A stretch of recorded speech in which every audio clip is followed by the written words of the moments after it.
Adopted people. Do you regret meeting your birth parents? Yes and no.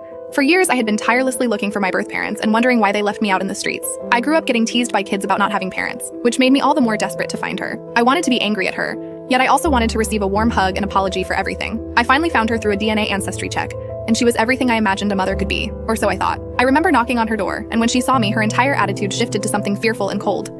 I asked if she knew who I was, and she shook her head no, trying to close the door on my face. I stopped her and left her my number before leaving. I prayed that she would call me, and she luckily did after a month of waiting patiently. We met up at a cafe where she acted rude and uninterested, telling me to leave her family alone and live like strangers. I was shocked. This was in no way how I imagined the meeting would play out. I asked her if she felt any sense of guilt leaving a baby all alone in the world, and she told me no, straight to my face. I felt so angry I started tearing up. One of the older waitresses pulled me to the side, asking if everything was fine, which gave me time to recover and freshen up. I headed back to the table to let out all of the hate and frustration I held on all those years.